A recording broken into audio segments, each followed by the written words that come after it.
अध्यक्ष नरेश उत्तम जी, यहाँ पर पूर्व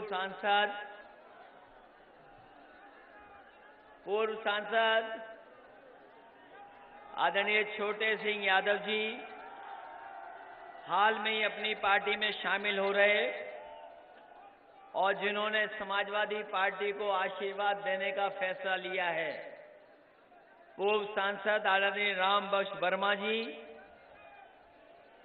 यहाँ के बहुत पुराने नेता, अब इनका भी सहयोग मिलेगा, हम इनको बधाई देते हैं। इनके तमाम सहयोगी साथियों का भी बहुत बहुत धन्यवाद देना चाहते हैं।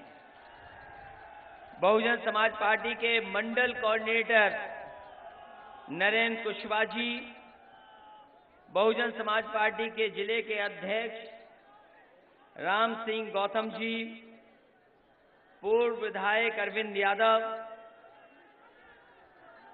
समाजवादी नेता ताहिर, विधायक अनिल दोहरे जी, पूर्व विधायक कल्याण सिंह दोहरे जी, अनिल पाल, आलोक वर्मा जी, पार्टी के जिला अध्यक्ष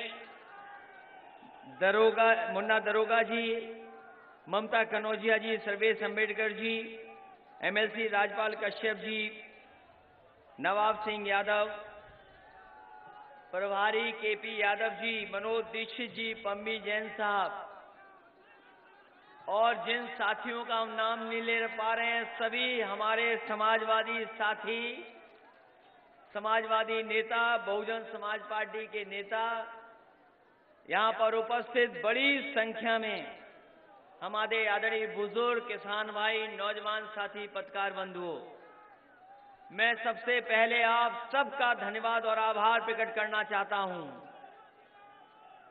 मैं देख रहा हूं यहां पर बड़ी संख्या में हमें लोग दिखाई दे रहे हैं और पहला कार्यक्रम मैंने कन्नौज लोकसभा में रसूलाबाद में किया था। जिस तरीके से हमें लोगों में जोश और उत्साह दिखाई दे रहा है, रसूलाबाद में भी जोश और उत्साह था और शिवरा मऊ का जोश और उत्साह से ज्यादा दिखाई दे रहा है।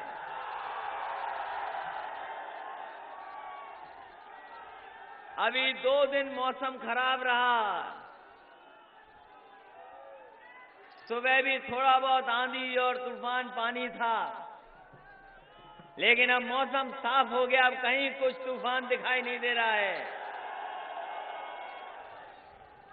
अब जो आने वाला तूफान है वो बोटों वाला तूफान आने जा रहा है, शिमला मऊ से शुरू होगा।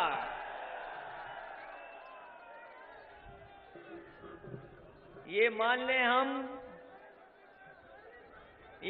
लें कि छिबरा मऊ विधानसभा का कोई मुकाबला नहीं कर सकता। ये हम भरोसा कर लें कि न करें भरोसा, ये बताओ आप पर।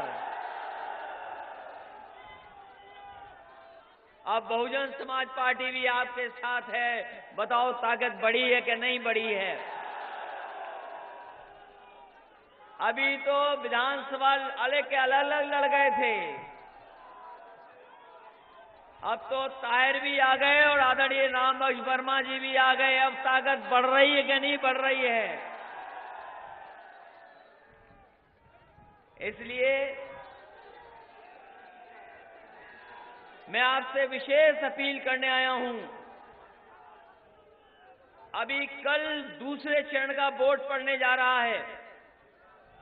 पहले चरण का वोट आपको पता होगा, पहले चरण में जो वोट पड़ा है उसने बहुत सारे विरोधी लोगों की आंख खोल दी है। ऐसा वोट बढ़ता है पहले चरण में कि उसकी आवाज यहां तक पहुंची है।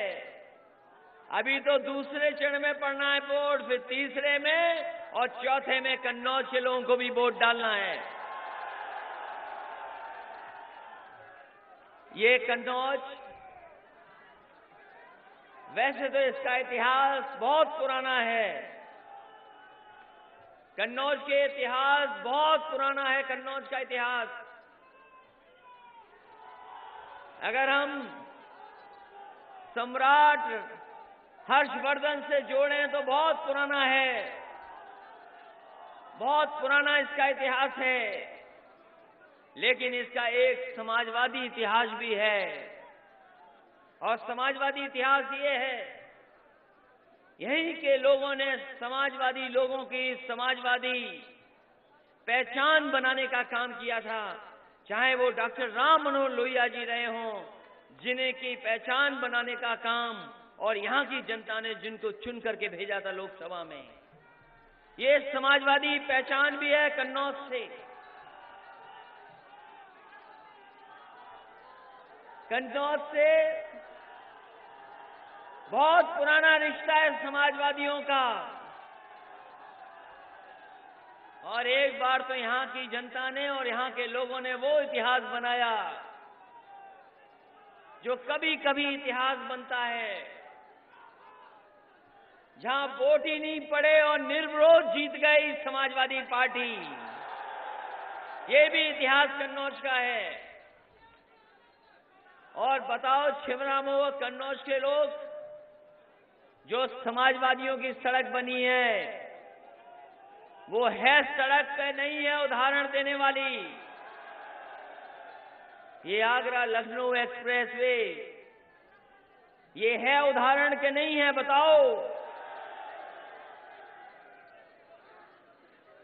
अभी जीटी रोड नहीं बन पाई है वैसी, हालांकि जीटी रोड किस जमाने की है।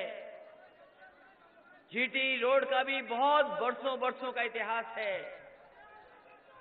आपकी एक्सप्रेसवे तो बन गई, लेकिन जीटी रोड नहीं बन पाई।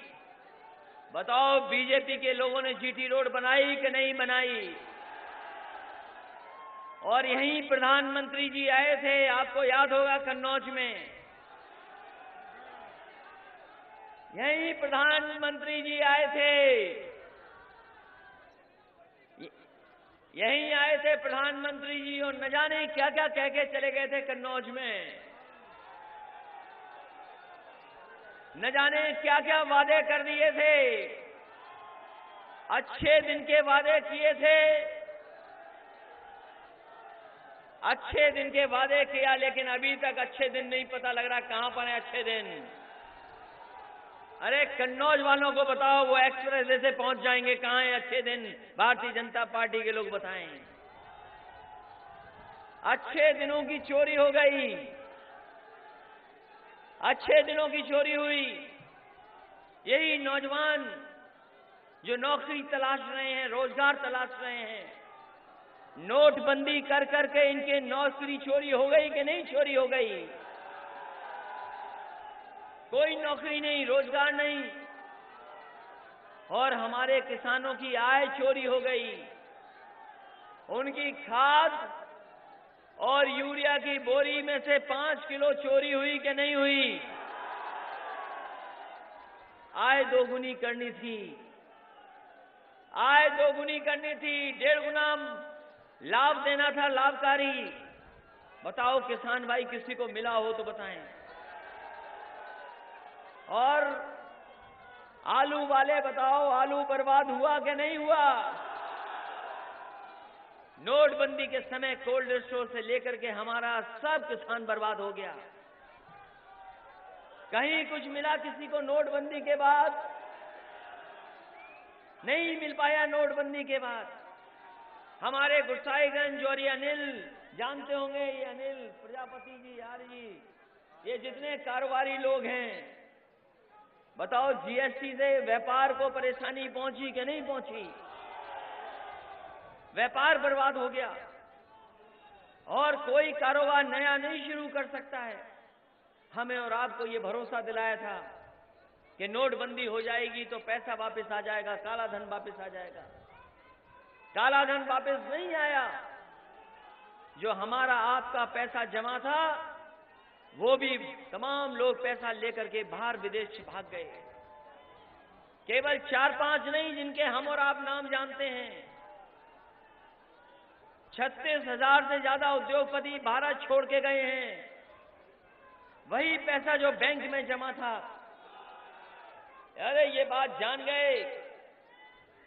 देखिए, ये बात अगर जान गए हो, जो आप कह रहे हो, जो बात ये कह रहे हैं, अगर जान गए हो तो बताओ, चौकी छीनोगे कि नहीं छीनोगे?